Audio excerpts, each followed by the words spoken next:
तो चलिए रुक करते हैं आज की प्रमुख और बड़ी खबर पर। युवाओं को बरगलाता है वो, फ्रंट फुट पर दिखे मायावती के भतीजे आकाश। योगी मोदी सरकार पर भी खूब चलाई थी। बहुजन समाज पार्टी के राष्ट्रीय समन्वयक और पूर्व मुख्यमंत्री मायावती के भतीजे आकाश आनंद शनिवार को लोकसभा चुनाव 2024 के लिए पहली बार रण में कूदे। आरक्षित सीट नगीना से अपने प्रत्याशी सुरेंद्र पाल सिंह के लिए मंच पर आकाश चढ़े तो एक एक कर भाजपा, सपा और आसपा प्रमुख चंद्रशेखर को आड़े हाथ दिया। पिछले चुनाव तक अपनी बुआ मायावती की छाया में बढ़ रहे आनंद आज फ्रंट फुट पर थे। उन्होंने बुआ के शासन की खूबियां गिनाई और भाजपा व सपा शासन की विफलताएं। आकाश ने नाम लिए बगैर इस सीट से प्रत्याशी चंद्रशेखर पर भी खूब बरसे। चश्मा लगाए, गले में नीला पटका डाले, आकाश की शैली आक्रामक। चंद्रशेखर पर हमलावर आकाश बोले, ये व्यक्ति कहता है कि सड़क पर उतरूंगा, अपने समाज के लिए आंदोलन करता है, झगड़ता लड़ता है, युवाओं को लेकर पहुंच जाता है। फिर क्या होता है, युवाओं पर मुकदमे होते हैं और जैसे मुकदमे होते हैं वे ढूंढते फिरते हैं कि भाई साहब हमें बचाओ। वो दूसरी जगह भाग जाता है, वहाँ पर आंदोलन करता है। इस कारवां में हमारे युवाओं पर मुकदमे दर्ज करवाता जा रहा है। आकाश ने युवाओं को चेताया है कि यदि एक बार मुकदमा दर्ज हो गया तो सरकारी नौकरी मिलना मुश्किल हो जाएगी। ये आदमी आज आपको गर्म खून दिखाकर भावुक कर सड़कों पर ले जा रहा है और बाद में फंसा रहा है। उन्होंने कहा कि सड़कों पर लड़कर सत्ता में आपको ताकत नहीं मिलेगी, आपको समाज को जागरूक करके पार्टी को मजबूत कर सत्ता में लाना होगा। न्याय और रोजगार के लिए ये जरूरी है। चंद्रशेखर को केंद्र कर कहा। इस व्यक्ति ने पूरे जी जान से इंडी गठबंधन में घुसने की कोशिश की जिससे वो अपनी एक सीट निकाल सके। बेचारा घबराता है कि खुद लड़ना पड़ जाए तो जमानत जब्त हो जाएगी, लेकिन बेचारे की किस्मत खराब है कि गठबंधन में होकर भी बेघर घूम रहा है। इस व्यक्ति पर ज्यादा बात करना खुद की बेइज्जती होगी। आकाश ने युवा, शिक्षा, रोजगार और सुरक्षा को भी भाषण के केंद्र में रखा। साधारण कपड़े और बोलने के अंदाज से अपने कैडर से जुड़ने का प्रयास करते दिखे। उन्होंने बाबा साहेब भीमराव अम्बेडकर के मिशन की याद दिलाई। वहीं प्रतिद्वंदी दलों पर निशाना साधते हुए बसपा के मिशन को आगे बढ़ाने की अपील भी की। आकाश ने मायावती को लिखित संदेश भी पढ़कर सुनाया जिसमें मायावती ने अपने कैडर से बसपा को तोड़ने और बदनाम करने वालों से हर मोर्चे पर सावधान रहकर जाति, धर्म, मंदिर, मस्जिद के नाम पर न बंटने की अपील। योगी मोदी सरकार पर खूब चलाई थी। आकाश ने योगी सरकार को निशाने पर लिया। कहा, भाजपा ने शिक्षा, रोजगार और सुरक्षा के मुद्दे पर कोई काम नहीं किया। बीजेपी सरकारी खर्चे पर अपनी योजनाओं का बखान कर रही है। प्रदेश सरकार को स्वयं को बुलडोजर सरकार कहलवाना बहुत अच्छा लगता है, लेकिन जनता ने सरकार को तोड़ने के लिए नहीं, जोड़ने के लिए चुना था।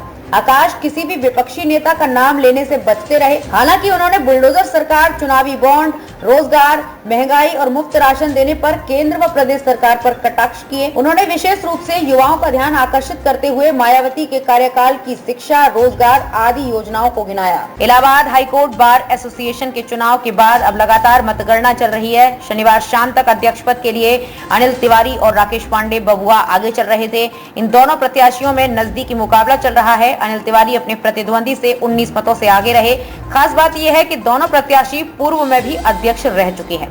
वहीं महासचिव पद के प्रत्याशियों में अखिलेश कुमार शर्मा और विक्रांत पांडे भी कांटे की टक्कर है। इसमें अखिलेश 22 मतों से विक्रांत से आगे रहे। अध्यक्ष पद के लिए 9 और महासचिव पद के लिए 11 प्रत्याशी मैदान में हैं। आज रविवार को भी मतगणना कार्य जारी रहेगा। जानिए अभी तक किसे मिला है कितना मत। शनिवार की शाम तक 18 राउंड की मतगणना पूरी हो चुकी है। इसमें अध्यक्ष पद के लिए चुनाव लड़ रहे अनिल तिवारी को 626 मत, राकेश पांडे को 533 मत, वीर सिंह को 291, महेंद्र बहादुर सिंह को 129, अविनाश चंद्र तिवारी को 63, प्रभाशंकर मिश्रा को 85 व मंगला प्रसाद राय को 26 मत मिल चुके हैं। महासचिव पद के लिए अखिलेश शर्मा को 417 मत, विक्रांत पांडे को 395, राय साहब यादव को 315, शशि प्रकाश सिंह को 204 मत, संतोष कुमार मिश्रा को 136, सत्यजीत सिंह जादौन को 96 मत, राजकुमार गौतम को 54 मत, उदय शंकर तिवारी को 93 मत, प्रशांत सिंह को 35 मत, राजेश कुमार को 28 मत मिले। देश में अभी मौसम का उतार चढ़ाव बना हुआ है। यूपी समेत उत्तर भारत में जहां सुबह और शाम मौसम हल्के ठंडे हो रहे हैं, वहीं पूर्वी यूपी में 14 अप्रैल तक आंधी के साथ प्री मानसून बारिश के संकेत हैं। मौसम विभाग के मुताबिक इस बार अच्छी बारिश के आसार हैं। वर्ष 2023 में मजबूत अल नीनो के कारण औसत 868.6 मिलीमीटर से कम 820 मिलीमीटर बारिश रिकॉर्ड हुई थी। इस बार इससे ज्यादा हो सकती है। प्रयागराज दूसरे दिन भी सबसे गर्म मौसम विभाग के मुताबिक प्रयागराज लगातार दूसरे दिन सबसे गर्म शहर रहा। यहाँ अधिकतम तापमान 40.9 डिग्री रिकॉर्ड किया गया। वहीं न्यूनतम तापमान की बात करें तो गोरखपुर की रात सबसे गर्म रही। यहाँ 25.7 डिग्री तापमान दर्ज हुआ, जो सबसे अधिक रहा। प्रदेश औसत अधिकतम तापमान 38 डिग्री और न्यूनतम तापमान 22 डिग्री रिकॉर्ड हुआ। पूर्वी यूपी के इन जिलों में बारिश के आसार। 8 अप्रैल को चित्रकूट, कौशाम्बी, प्रयागराज, जौनपुर, मिर्जापुर, वाराणसी, सोनभद्र, चंदौली, गाजीपुर और बलिया में बारिश के आसार हैं। 9 अप्रैल को मिर्जापुर, सोनभद्र और चंदौली के अलावा 10 अप्रैल को सोनभद्र, मिर्जापुर, प्रयागराज, कौशाम्बी, चित्रकूट, बांदा, फतेहपुर, हमीरपुर, जालौन, महोबा, झांसी और ललितपुर में गरज चमक के साथ बारिश के आसार बने हुए हैं। प्री मानसून बारिश की संभावना। CSA यूनिवर्सिटी कानपुर के मौसम विज्ञानी डॉक्टर SN सुनील पांडे के मुताबिक धूल भरी आंधी और गरज वाले बादलों के साथ कहीं कहीं मामूली प्री मानसून की भी संभावना है। अगले 5 दिनों तक यूपी में हल्के से मध्यम बादल छाए रह सकते हैं। कहीं कहीं हल्की बारिश के आसार हैं। पश्चिमी विक्षोभ के चलते मैदानी भागों में मॉइस्चर फीड आ रहा है। बंगाल की खाड़ी, अरब सागर से कई विक्षोभ आ रहे हैं। इसकी वजह से नम हवाएं लगातार आ रही हैं। इससे हाई क्लाउड भी बन रहे हैं। वहीं 10 अप्रैल से एक और पश्चिमी विक्षोभ हिमाचल क्षेत्र के करीब पहुंच रहा है। इससे प्रदेश में फिर बारिश के आसार बन सकते हैं। मौसम विज्ञानियों के मुताबिक अच्छी बारिश के लिए अरब सागर और बंगाल की खाड़ी में अल नीनो की स्थिति को देखा जा सकता है। इस बार अल नीनो के प्रभाव से सागर ज्यादा गर्म नहीं होंगे। ये अच्छी बारिश के लिए मददगार साबित होते हैं। यूरेशिया में बड़े पैमाने पर हुई बर्फबारी से अल नीनो का इफेक्ट कम हुआ है। मार्च में मई के बीच होने वाली बारिश का प्री मानसून और 1 जून से 30 सितंबर तक होने वाली बारिश को मानसून और 1 अक्टूबर से दिसंबर तक होने वाली बारिश को पोस्ट मानसून बारिश कहा जाता है। फडणवीस बोले, बारामती में सुप्रिया सुनेत्रा नहीं, मोदी राहुल की लड़ाई। जनता तय करे उनके सांसद विकास यात्रा में चलेंगे या विकास विहीन रैली में। महाराष्ट्र के उप मुख्यमंत्री देवेंद्र फडणवीस ने शुक्रवार 5 अप्रैल को कहा कि बारामती में पवार बनाम पवार का मुकाबला नहीं है। यहाँ प्रधानमंत्री नरेंद्र मोदी और कांग्रेस नेता राहुल गांधी के बीच लड़ाई है। फडणवीस पुणे जिले के इंदापुर में एक रैली को संबोधित कर रहे थे। उन्होंने कहा, कुछ लोग सोचते हैं कि बारामती की लड़ाई शरद पवार और अजित पवार के बीच है। कुछ सोचते हैं कि ये सुप्रिया सुले और सुनेत्रा पवार की लड़ाई है, लेकिन यहाँ पर मुकाबला मोदी और राहुल के बीच है। फडणवीस ने सुप्रिया सुले को लेकर कहा, उन्होंने सुप्रिया जम्मू कश्मीर में आर्टिकल 370 को हटाने जैसे मोदी सरकार के ऐतिहासिक फैसलों का विरोध किया था। संसद में उनके भाषणों को देखें। यहाँ के लोगों को तय करना है कि उनके सांसद मोदी के विकास यात्रा में चलेंगे या राहुल के विकास विहीन मानसिकता वाली रैली में।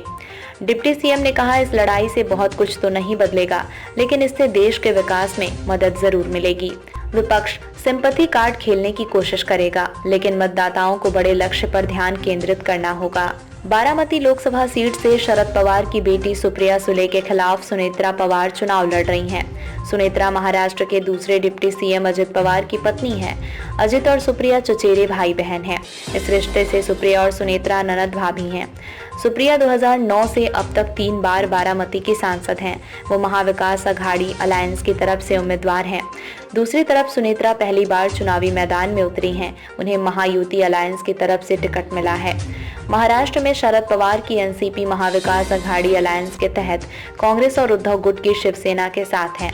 दूसरी तरफ अजित गुट के एनसीपी भाजपा और एकनाथ शिंदे की शिवसेना के साथ महायुति अलायंस में है। बारामती सीट 60 के दशक से पवार परिवार का गढ़ बारामती 1960 के दशक से पवार परिवार का गढ़ रहा है। शरद पवार ने 1967 में पहली बार बारामती से विधानसभा चुनाव जीता था। वे 1972, 1978, 1980, 1985 और 1990 के विधानसभा चुनाव में यहां से लगातार जीते। 1991 से अब तक अजित पवार यहां के विधायक हैं। शरद 1991, 1996, 1998 और 2004 में बारामती के सांसद रहे। उन्होंने 2009 में अपनी बेटी सुप्रिया को ये सीट सौंप दी थी। पुणे जिले के बारामती लोकसभा क्षेत्र में बारामती, इंदापुर, दौंड, पुरंदर, भोर और खड़कवासला विधानसभा क्षेत्र शामिल हैं। महाराष्ट्र के डिप्टी सीएम अजित पवार ने बारामती में एक रैली के दौरान कहा कि अगर मैं सीनियर शरद पवार के घर में पैदा होता तो स्वाभाविक रूप से एनसीपी का राष्ट्रीय अध्यक्ष बन जाता और पूरी पार्टी मेरे नियंत्रण में होती। खबरों में अब तक के लिए बस इतना ही। फिर होगी आपसे मुलाकात ऐसी ही किसी बड़ी और खास खबर के साथ। तब तक के लिए नमस्कार।